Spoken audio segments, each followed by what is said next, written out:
Powered by passion, it's National Auto Care's Fixed Ops 5 with your host, National Fixed Operations Training Manager, Corey Smith.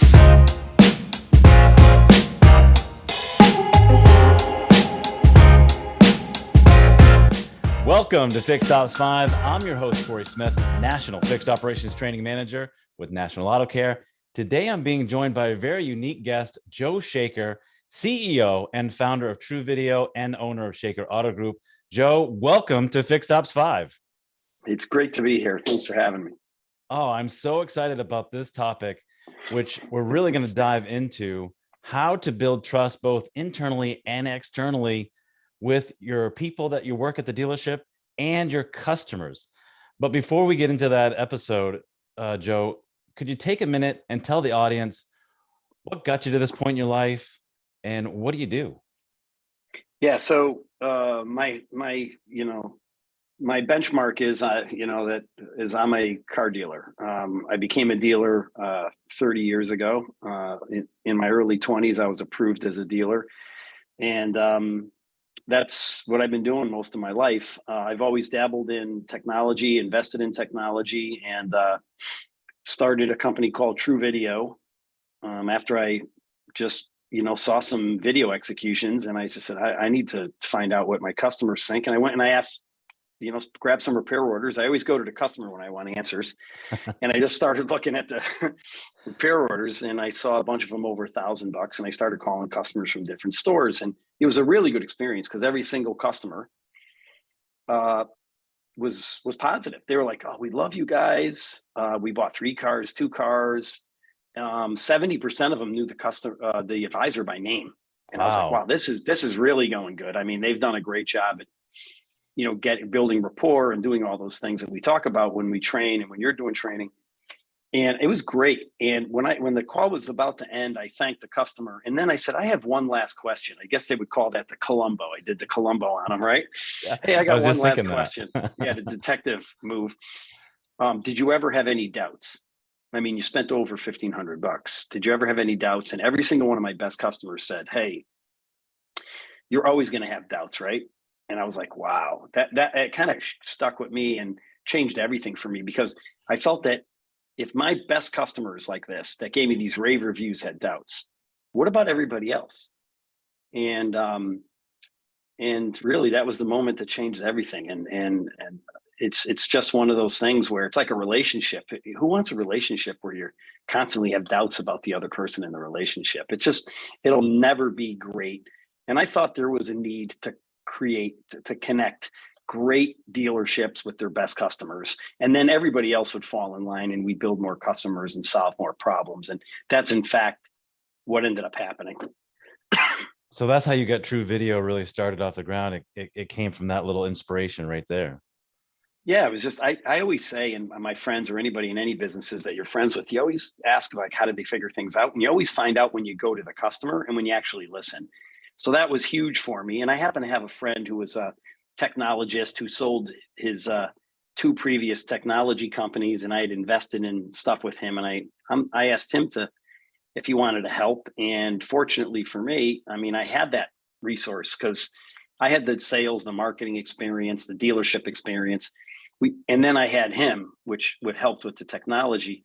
And then the smartest thing we ever did was I said, yeah, we know our businesses and industries, but let's go talk to dealers. And then we installed it into 50 friends and people from 20 groups. And we learned from 500 technicians and advisors and what made it work, what worked for them. How did we satisfy the customer? How did we make their jobs easier? And that's really how we built it. So I think that's the smartest thing we did. We did that for about 1.5 years before we didn't really need another job, both of us. Our dealer group is mid-sized. Yeah. We do like 300 million in revenue. We're not big, but we're not small. So I had a day job, and he already had been doing things. So it was very, very interesting when we tested it out. I thought I would just use it in my own stores and my friends' stores, but then it caught on like wildfire. And because we started, like you said at the beginning, how are you going to conquer trust? How do you build trust? And isn't that the most important thing in any relationship? Any relationship about anything? Yeah. right? Oh, And yeah. so it's hard to conquer that. You're 100% right. So let's get into this episode of how to really build trust with both the employees internally into the store and externally. What is one way to build trust with the customer from the dealership's point of view? Well, you know what's funny is you said something unique that not a lot of people have asked me. You said, "What about the internal trust?" So we went out to start, and I always humbly admit the things that we learned, right? I think first mover advantage, they call that in technology. I think it's the person who learns first. So we went out and we said, okay, the marketing companies and everybody always has these punchlines: transparency and trust. You talk to automakers and OEMs, and they're like, we need to have transparency and trust. And I'm always raising my hand going, I agree. How do you do it? And no one has an answer. So we think in my organization, we say theory without execution is hallucination, and we don't like to hallucinate. So we executed on the trust part by delivering a high definition video, and our technology is incredible as to how we gets there. It's not just sending a video, it's streamed and all that stuff. And customers really were loving it. They could see, they can understand. People forget that video has narrative to it, right? They always think, oh, video, but a report normally will have pictures and then paragraphs. If you look at an old school report, Yeah. an MPI has no pictures and checkboxes, but no narrative. So a video not only has all these millions of pictures, but it has narrative. So you get to hear the explanation, you can see, you can understand, you could learn, and people love learning stuff, especially if it's about their car. So we did that part first, and it worked great. But the thing that you mentioned, which was really a unique question, you're the first person to ever bring that up at the beginning, was building trust internally. So when we started following the videos, it started like, let's just solve problem A. And then we noticed, well, 36% of these videos are being shared. Well, what's going on with that? Like, we used to only follow data from websites, right? Time on site, bounce rate, and that was some IP address. We don't even know who that person is.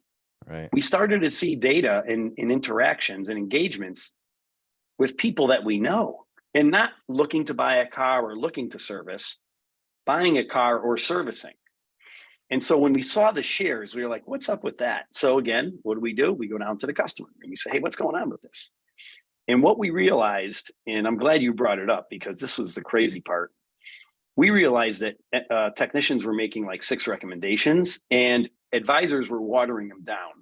Wow. And they watered them down to 4 before they even spoke to the customer. And we're like, why would you do that? We're just curious. So the 3 reasons were simple.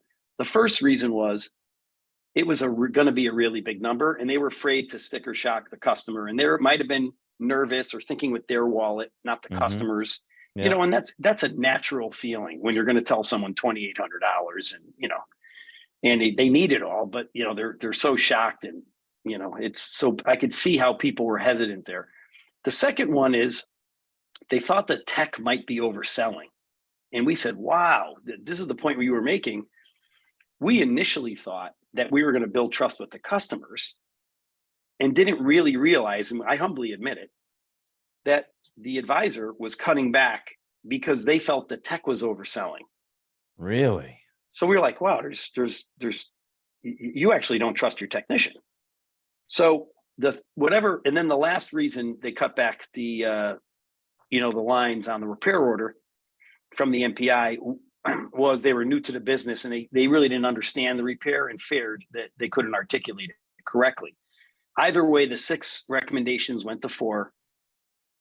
They called the customer, explained it to the customer over the phone or in the waiting area, and then the customer tried to remember it, and then called the significant other to explain it. And it was like a real terrible phone game. And I always say, I was just thinking that. yeah. So when we're kids, right, it's like yellow bear, and then it goes around the room, and you just go through 10 kids, and it ends up being like a red dragon. You're like, how did that just happen? Like, we're at the same table. So if you can imagine that with CV boots, tie rod end, whatever it is, and if you can imagine being the last person, that confidant that someone calls and they said, well, they said I needed some kind of boot, and it was, I don't know, and it's $340. And so what we noticed was the same message from the expert went to the advisor, the customer, and then their confidant. And that number, 36%, it taught me as a dealer and as a repairer that, man, 36% of the decision makers aren't actually in front of me as an advisor. They're not in front of me. And if I tell them something as an advisor, they may kind of mess it up. And then the technician was, if I show everything, the advisor will trust me, and then the message will go directly to the customer. They'll be talking to the doctor, not the receptionist in their mind. So Right. it was a big win for advisors, big win for technicians, big win for a customer. And the sales spiked, not only from seeing and understanding, but the sales and this customer experience scores spiked because we also fixed the communication chain. And we never realized we were going to do that.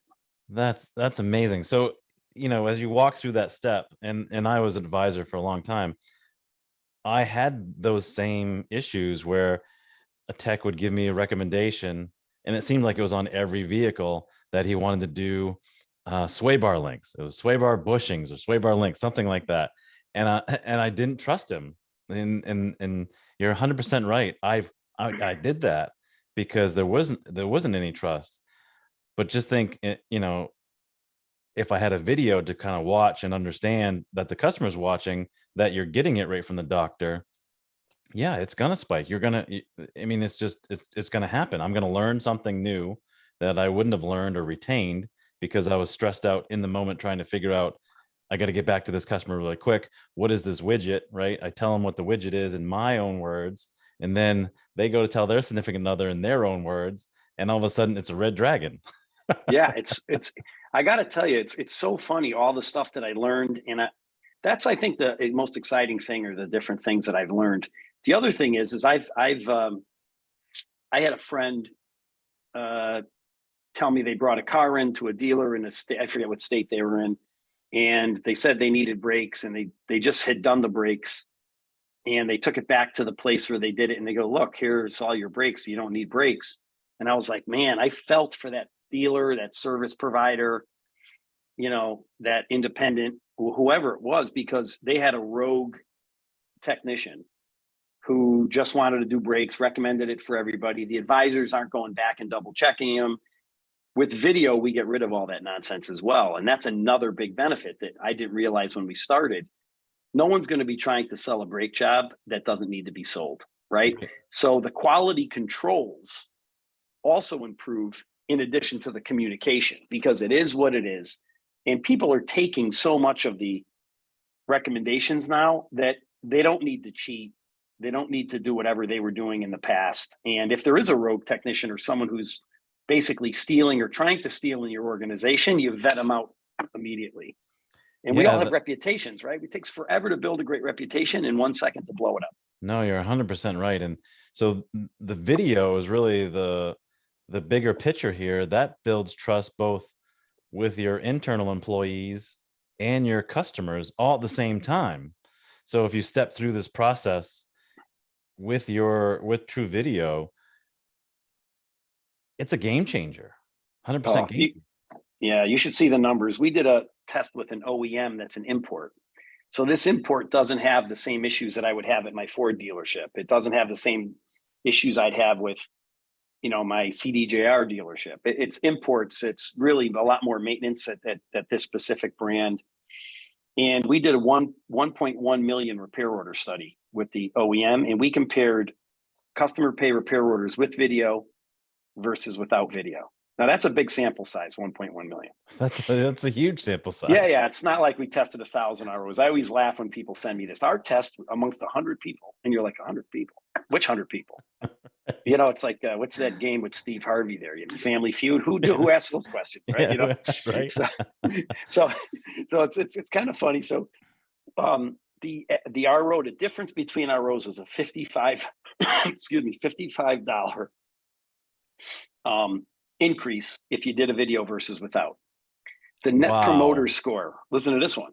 The net promoter score of intent to return to the dealer was +4, which is hard to move 4 points on net promoter intent to return. And the value for service was +3. So the customer felt more value and paid more. So we always talk about that. We always say, you do quality work, you do this, customers want value, they want high quality work, they'll pay for it. It's absolutely correct. The problem we've had in our industry is actually properly communicating. So I always tell when somebody asks me about video and service and texting and messaging and all that, and how that we call that an engagement platform. Because when someone opens the video, a customer, it pops up on your screen, the customer watched the video. So we're seeing, it's not like you're leaving a message and all sorts of stuff. So I always say, listen, don't change the way you do business. You're doing great work back there. You're high quality at super techs. They're doing great MPIs, but we need to change the way we communicate. And that's the difference. And probably one of the luckiest things that happened to us at TruVideo, because when we were doing this and we thought we could solve trust at the time, I never contemplated another lucky moment for us that texting would be the most used app on a telephone. Right. And that, like these customer behaviors, and that 10 billion videos would be watched every day just on Facebook. Forget about TikTok. That number would blow my mind, right? So, and I always joke around. My mom's like 82 years old, and she'll call me up and go, "Hey, by the way, you got to check out this video on Facebook." I'm like, "Whoa, what are you doing, Mom?" So customer behaviors are texting and video, and then if you look at technology, like the stars kind of lined up for us. Mobile devices take better video than Hollywood cameras did years ago. You ever watch that Apple commercial where they say, "Hey, this commercial was filmed on a phone"? You're like, "No way, that's crazy." No. And then we have streaming, Wi-Fi 6, 5G, and all these different things. We generally stream movies, unless you're going on an airplane and you want to download some stuff, everything is streamed. So the technology and the consumer behavior just snapped right into line right at the time that we were introducing this. So when the OEMs or people give you these one-liners that say, you should talk to the customer on their terms. We need to talk. And I always would raise my hand. What do you mean by their terms? And how do you do it? Well, this is how you do it. We're talking to them. No one wants to read the book. They want to watch the movie, right? Mm-hmm. And so in high school, I wish I knew and I read more, but that's the way I got through high school. I think I was watching a lot of movies and not reading the book. But it was the Cliff Notes that we liked, right? The Cliff Notes, that big yellow book. But the reality is on these short snippets and on these detailed technical things, people want to consume the video in every aspect of business. No one wants to read the report. So it's really been very lucky that we went to do this, and then the customer behaviors and the technology were super, super supportive of our efforts. Well, and I think it also coincides with what the customers always wanted, what any customer wants. We're both customers, right? I want the most bang for my buck, right? That's what we say in New England. I want the most bang for my buck, right? And you brought it up. You want value, right? I can go anywhere in the world to go to an amusement place, but I spend all my money at Disney. Why? Because I get the value. I get a clean area. The air smells better, right? All that stuff, right? The stuff that they do, those people in those costumes, and when it's 100 degrees out, still smiling and waving, right? I like going there. I don't mind spending all the money. So you're absolutely right. If the customer doesn't need it, why would they buy it, right? If I show them all the value, right? Not just a paragraph of what the widget does, but a technician walking around my vehicle it's one of my biggest purchases, right? I love it. I'm anxious when I get to the dealership. I've dropped it off, and now I'm going to spend $1,000. It's like going to the dentist and getting a root canal, right? Right. So now I'm getting all those needs met. So I can see why the analytics have boosted that. And if you don't have this in your store, you need it because your customers want it. So now, what other analytics can we really look at that your company does that we can really kind of that's eye-opening of those metrics? Right. So I'll share those analytics, but I want to point out something that you just mentioned because I thought it was interesting. You talked about what the customer wants and what the customer wanted and us delivering. I think the dealers and service providers wanted it too. We have unbelievable technicians. They do an unbelievable job. even if a car doesn't need anything, we're filling up their washer fluid. You don't need to stop and buy a gallon of the blue stuff if you service with us. When there's a problem in a service facility, it seems to get a magnifying glass on it, 50x. Everybody talks about it for a week. We remember it for weeks. We change policies because of it. But we do great things every single day, and we never highlight them. That's a shame.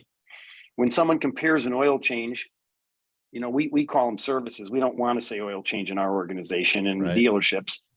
Are we letting the customer know that we filled up all their fluids? Are we letting the customer know that we took this expensive battery tester and did this test so that their vehicle would be start in the cold weather? We do all of these things, and we don't articulate them to the customer properly. So they compare us like, oh, oil change versus oil change. That's it. Well, we deserve it because we improperly built value. And I believe, just like you said, customers want this so bad. I think dealers and independent repair shops, they want it so bad because they said, we've always done great work. The customer's never, ever been able to see it. And now it's our job to articulate it so they can actually see the value. So I think both parties actually want it. That's the point I want to make before I talk about the analytics. Well, yeah, you're 100% right. We don't have an ESPN that's going to highlight the dealer's great plays and all that stuff. And you're 100% correct too, that we're so used to it, we become numb to it. So we don't talk about it, right? We don't talk about all the good things we do. When I train at dealers, I want them to show the customer around, to talk about all the stuff. When you're telling your customer that you're getting a service here, you're going to get a factory trained technician, a factory drain plug, factory oil filter. We're going to do a multi-point inspection, check your strut, springs, arms, bushings, battery, starter, alternator. You're telling them all this stuff, then you're telling them the price. Totally different conversation at that point. But if you just say oil changes $60, and they just drove by a sign that said $9.99, they're out. Right. Yeah. It's our fault. And then when you tell them that they can expect transparency and trust, and we're going to send a video directly from the technician, like people have this world is now personalization. It's been one of the key pillars in customer experience right now. And there is nothing more personal than getting a video directly from the technician. Now, you asked a question earlier about data and analytics and stuff. And I was joking, like I always watched it in the car business, selling cars. I've always loved the fixed ops side as well. And people say to me all the time, well, now's a really good time to focus on fixed ops because there's not a lot of cars. And I go, if that's your thought process, you should quit the car business because it's always the right time to focus on fixed ops. Always. We give away razors generally to sell the blades. We're like Gillette. This is our high margin business. And it's like, whoever turns it off when they're selling lots of cars needs to quit the car business because it's always the most important part. And the analytics we pay attention to on websites for these IP addresses on people that we don't even know, we pay more attention to that. And now we started seeing data. So I told you we started seeing sharing. We started watching customers viewing the average video is viewed twice, over 2.1 times. I think we did a study on 7 million of our videos last year. And what struck me about that, which really made me think, was we just did a full video with millions of pictures, right? Forget about pictures, millions of pictures of video with the expert, with the narrative, going over all these things. The greatest explanation you've ever received, most transparent, and still you felt the need to watch it twice to fully absorb it. So how does that make what we do today before video seem like? That we didn't do it right. Oh my God, it makes I'm like, you got to watch this twice. We just showed you everything. We were great. They either loved it and wanted the experience again or wanted to rewind. And I've done that on YouTube when I got to fix something like my water heater. And I go back and I'm not like that one and done person. I got to go back and go, man, I'm going to mess the water heater up and I don't know what I'm doing. But the whole thing that is amazing stat. The other thing we started doing, which is different than any of the other vendors, is we think 95% of your revenue and 95% of customer experience is largely embedded in how well or how poorly you communicate. And and I had one of the dealers, he's really funny. He goes, I agree with that, Joe. And I said, why? He goes, Because when my wife and I are communicating, it's a great experience. When we're not so great. And I go, oh, that's great. Well, it's the same with business. It really is. No, that's great. It's true. And communication is, if you're great at communication, all the other stuff falls in line. So what we did is we said, look, if I hear you and you're getting a little loud and animated as a customer at the service drive, I could see you, hear you. I could walk up to you as a service manager and speak with you. When we're doing remote, how do I know how the customer feels? So I know you're engaging as soon as you opened it or shared the video or watched it multiple times. All that shows up on our dashboard. So rather than just send a text and video, I'm also seeing the engagement. Right. So that's one thing. Hey, guys, you got that right. But then we wanted to know how the customer felt. So we started using sentiment analysis on all of our texts. And we're able to see the words change green, they change red. It's on the dashboard for the manager to see. And we highlight these things so that I could see I could see how customers feel right now, not 4 days later on a survey, not, before they get back to work and complain or write a review or do whatever. We're able to say, oh, the customer, it's just like that customer that I heard that was loud, but now I'm able to analyze that in a remote sense and sort of make it the same as if they were presently there. That's interesting. Yeah. I like that. This is where it's going. We just want to be able to, people say data analytics and all this stuff. And I always go, hey, time out. If I can't use it, if it's not actionable for me as a dealer, my service director, my service manager, if it's not actionable, then I don't really care about data and analytics. I want to see these things, present them to the manager and advisors and even the technicians to say, hey, here's the results. Here's what customers are saying. When people say great things, they highlight in green. Mm-hmm. And, we actually started notifying technicians when customers are making great comments, because that positive reinforcement, they never get to hear the customer. That's not right. So we started feeding that back. They only get the bad stuff. You're right. So right. Love the video. Tech was great. Boom. Notification goes to the phone of the text. He gets to see it. Yeah. So we're right up against the time, but before we end this, I want to get your 3 takeaways from this episode in your mind that a service advisor, an agent that works independently for the dealership, someone in leadership or a GM can really take away from this episode. I think that, for me, I think the real key is that business is changing so fast. I always say, I don't want to be a 100-year-old business. I want to be in business for 100 years. That's different. It seems like we've got to be a different business every 5 years, 20 times, And so today, you're doing great work in service. You may be packed, you may be tight on techs, but you need to build in this into the process so that we own the customers. 70% of customers defect after the warranty is expired for new car dealers.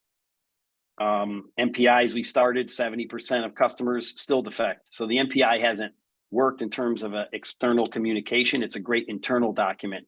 So I would get in place a video and messaging solution, and really, incentivize the techs, let everybody know what's in it for them. This is what's good for you. You won't take the car off the lift and wait for it. The customer response is 2 minutes and 37 seconds. After watching a video, people buy more, they're happier, and everybody wins in this equation, including the dealership, the customer. So I would highlight those things, implement it, and don't change the way you do business. Let's just change the way you communicate. Oh, I love that, Joe. That's awesome. If you want to deliver a legendary customer experience that keeps the customer coming back to you and encouraging them to invite their friends, their family into your establishment, then you've caught the gold standard customer service vision. Do you want a more cohesive team that delivers a higher level of customer service that will result in more revenue for your dealership? We provide the tools, knowledge, training needed to unlock the potential of your dealership. For more information on this topic and others, or to submit a question or to be a guest on the show, feel free to send me an email, csmith@nationalautocare.com. Joe, that is all the time that we have for today. Thank you for being a part of this episode. And I'll end it with this last question like I ask every guest.